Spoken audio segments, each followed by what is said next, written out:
इंडी गठबंधन पूरा जोर लगाने के बाद भी बीजेपी को 240 सीट तक ला पाया। यह जरूर है कि उत्तर प्रदेश में बीजेपी को डेंट लगा और शायद इसी वजह से बीजेपी अपने दम पर बहुमत नहीं ला पाई। इस वक्त इस बात की बड़ी चर्चा है कि यूपी में हुआ क्या। अब बीजेपी यूपी में बेहतर प्रदर्शन नहीं कर पाने की वजह तलाश रही है। बीजेपी के सामने बड़े सवाल यह हैं कि क्या संगठन की वजह से यूपी में कम सीटें मिली, भीतरघात की वजह से कम सीटें आई, टिकट नहीं मिलने पर नाराज नेताओं की बेरुखी से नुकसान हुआ, सही टिकट वितरण नहीं होने से सीटें कम आई हैं। ऐसे कई सवाल हैं जो इस वक्त बीजेपी के सामने खड़े हैं। अच्छी बात यह है कि बीजेपी इन सवालों से भाग नहीं रही, बल्कि वो इनके जवाब तलाशने के लिए आगे बढ़ रही। इन सारे सवालों पर इस समय उत्तर प्रदेश में चर्चा हो रही है। लोग भी तरह तरह की बातें कर रहे हैं। अब तो बीजेपी के नेता भी इस तरह की बात कर रहे हैं। आज इसी के बारे में डिटेल से बताऊंगा कि बीजेपी के साथ उत्तर प्रदेश में आखिर हुआ क्या।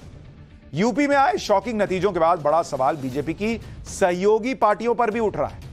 इनमें अनुप्रिया पटेल की अपना दल है, ओम प्रकाश राजभर की एसबीएसपी है, संजय निषाद की निषाद पार्टी है और दारा सिंह चौहान है। हर चुनाव में इन चारों का दावा रहता है कि यूपी के पूर्वांचल में इनके पास 30 से 40% वोट बैंक है। इसी आधार पर इन चारों ने मंत्री पद ले रखा है। लेकिन इनके परफॉर्मेंस की अगर बात कीजिएगा, पूर्वांचल में एनडीए को 15 में से 4 सीटें मिली। अपना दल 2 सीटों पर लड़ी, 1 जीत पाई। ओम प्रकाश राजभर अपने बेटे को चुनाव नहीं जितवा पाए। संजय निषाद का बेटा भी चुनाव हार गया। दारा सिंह चौहान भी एक मुश्त चौहान वोट बीजेपी को नहीं दिलवा पाए। यानी बातें बड़ी बड़ी की इन्होंने, लेकिन बीजेपी को फायदा कुछ नहीं पहुंचा पाए। चुनाव नतीजों के बाद इन सहयोगियों के प्रदर्शन की भी जवाबदेही तय होनी चाहिए। महेंद्र नाथ पांडे भारी उद्योग मंत्री थे, चंदौली में 21,565 वोट से हार गए। संजीव बालियान हार गए, पशुपालन डेयरी राज्य मंत्री थे, मुजफ्फरनगर में 24,672 वोट से हारे। अजय मिश्र टेनी जो केंद्रीय गृह राज्य मंत्री थे, लखीमपुर खीरी से 34,329 वोट से हार गए।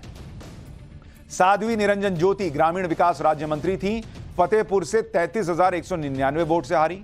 कौशल किशोर आवास शहरी मामलों के राज्य मंत्री थे, मोहनलालगंज से 70,292 वोट से हारे।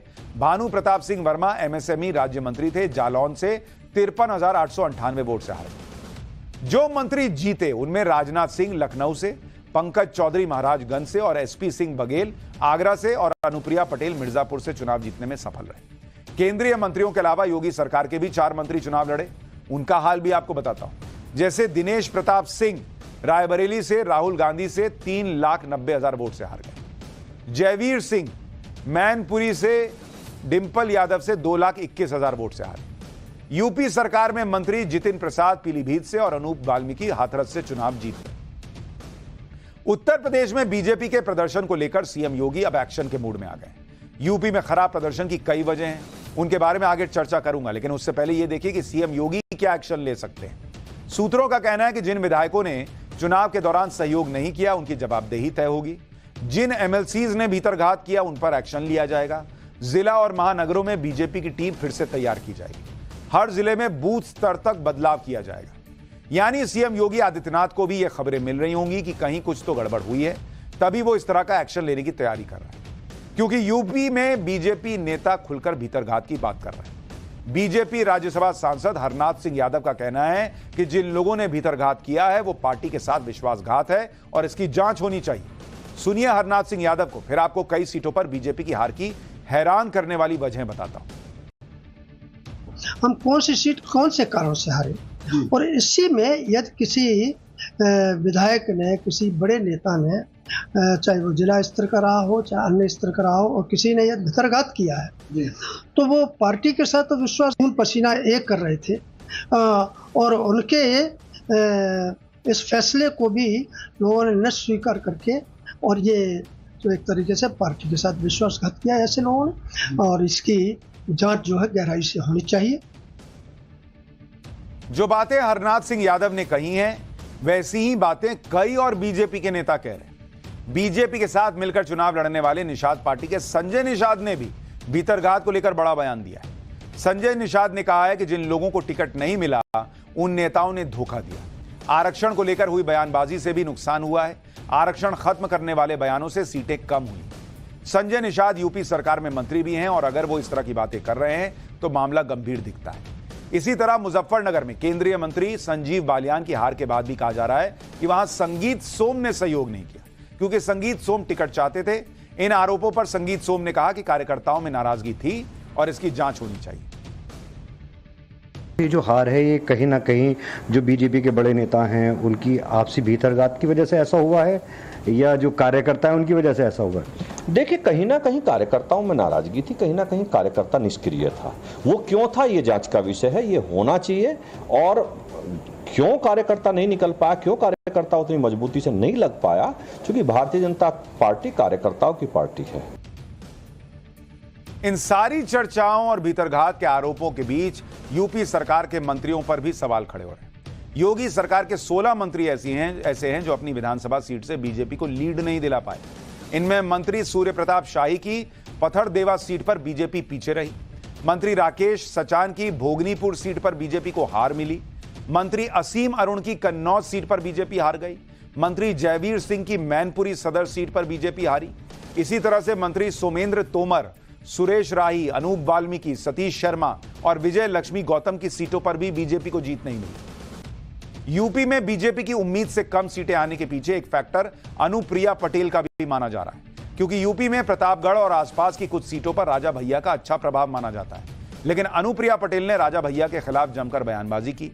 प्रतापगढ़ में एक रैली में अनुप्रिया पटेल ने कहा था कि अब रानी के पेट से राजा नहीं पैदा होता है, अब ईवीएम से राजा पैदा होता है। इस बयान से राजपूत वोटर्स में काफी नाराजगी बताई गई और इसका असर क्या हुआ? प्रतापगढ़, कौशांबी, जौनपुर और इलाहाबाद में बीजेपी को हार मिली। इन चारों ही सीटों पर राजा भैया का अच्छा प्रभाव माना जाता है।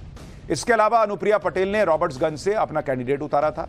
रॉबर्ट्सगंज में अपना दल के सिंबल से लड़ी रिंकी सिंह हार गई। खुद अनुप्रिया पटेल ने जैसे तैसे 37,000 वोट से मिर्जापुर में चुनाव जीता। अब तो चुनाव नतीजे आ गए और अब सिर्फ चर्चा ही की जा सकती है कि अगर अनुप्रिया पटेल इस तरह से राजा भैया के खिलाफ बयानबाजी नहीं करती तो उससे क्या फायदा होता। लेकिन ऐसे बयानों से नुकसान तो हुआ ही है, इसकी चर्चा हर तरफ है।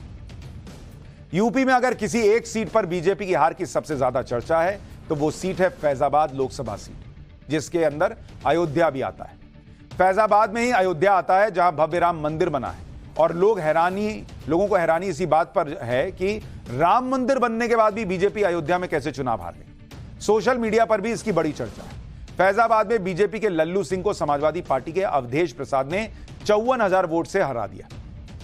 अयोध्या में बीजेपी की हार के बाद इंडी गठबंधन भी लगातार बीजेपी पर हमलावर है। कहा जा रहा है कि भगवान राम ने बीजेपी को अयोध्या से बाहर का रास्ता दिखा दिया। जब इस तरह की सीट पर हार मिलती है तो लोग बातें तो करेंगे।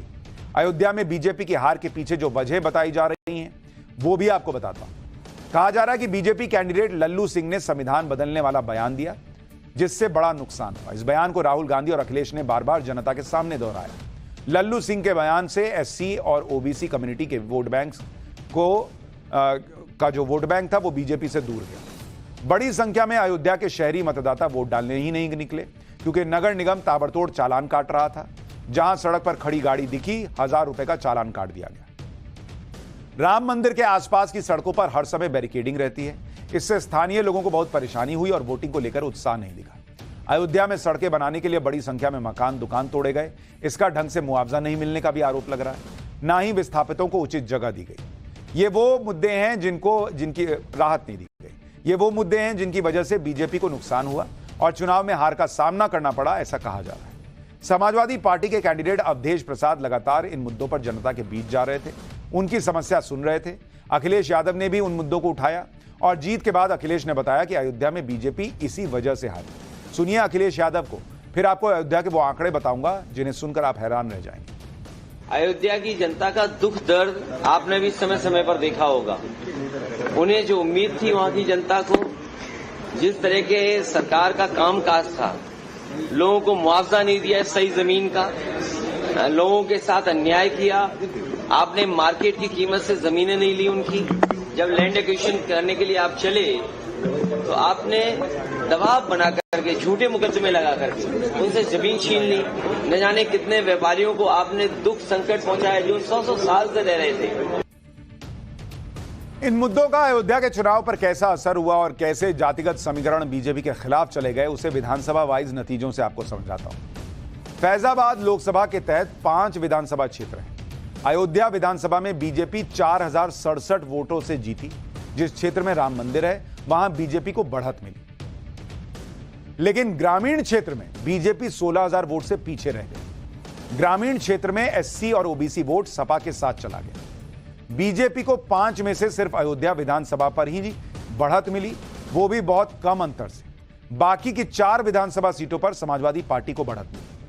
बीकापुर विधानसभा एसपी को मिले 1,22,543 वोट, बीजेपी को मिले 92,859 वोट, सपा को 29,684 वोट की ज्यादा मिले। इसी तरह रदौली विधानसभा है फैजाबाद के अंदर, इसमें सपा को 1,04,113 वोट मिले, बीजेपी को 92,410 वोट, यानी सपा यहां 11,703 वोट से आगे रही।